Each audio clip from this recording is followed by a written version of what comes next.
Hello, this is the hip hinge. Okay, so a hip hinge is we're hinging at the hips, like so. Okay, so when you're hip hinging, you want to make sure you move in the hips. Now, the problem that we see a lot is people do the hip hinge like this. So when they go to do a hip hinge or a deadlift motion, they'll do this, okay, where they reach.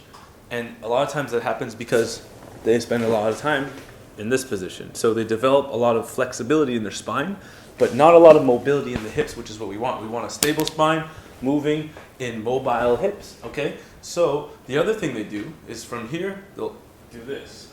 It's like a arch first, and then go into it. What we want is in the middle, okay? In the middle, where we're here, okay? So it's nice. All the movement is coming from the hips. So how do we get that?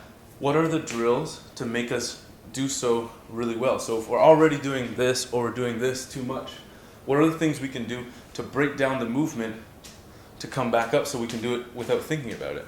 Because the big thing with hip hinging is being able to do so, being able to move, use your hips to pull you into it instead of arching into it or flexing into it. We want to learn how to teach the hip muscles to pull yourself into it. And like an awesome strength coach and awesome person, Dan John, always says, some of the best corrections are regressions. So what we're going to do with the hip hinge, we're going to regress and then come back up. Okay, so if you find you're having trouble getting the hip hinge pattern, do these drills and then try the hip hinge again without focusing on too many things. And then see if it works. And then if you're still not working, spend a bit more time on the drills and come back to it. So the first one, okay, is very simple. You're just on all fours. Okay. Once we're on all fours here, we're going to start with our feet at hip width like you would in a hip hinge or a deadlift. And all you're going to do, we're going to start in a quadruped position. From here, we're going to push our chest away. Okay, we're going to push our knees. We're going to try to bring our knees up like this to our chest, but without actually moving our body. Okay, now from here, I'm going to walk my hands forward a bit. I'm going to push my hips forward like so. Okay, I'm still keeping my chest pushed away, and I'm very relaxed in this position. Now what I'm going to try to do here, I'm going to try to pull, I'm pulling my butt back. So I'm actually trying to pull my knees forward, but because my knees are fixed into the ground, it's pulling my hips backwards. And what's going to happen, the spine doesn't move. Okay, we pull ourselves back as far as we can go where it feels comfortable.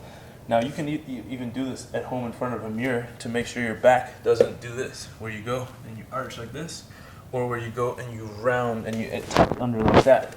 So you can watch in the mirror, make sure, okay, I got a straight back.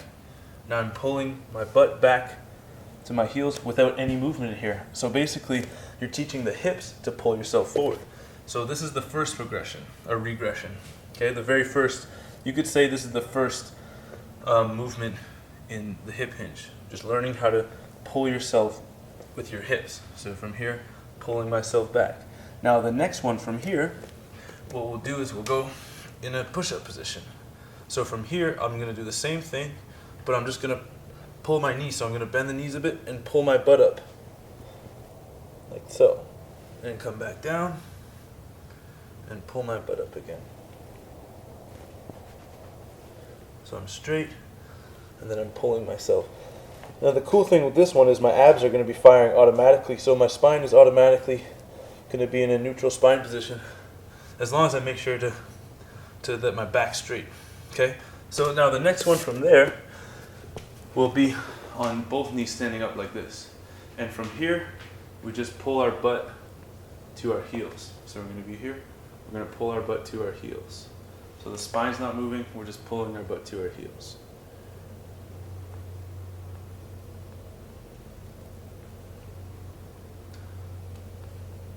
Now from there, we stand up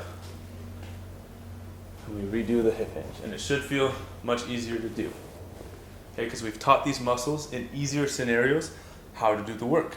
So then when we go to a harder situation like standing, we already know how to do them.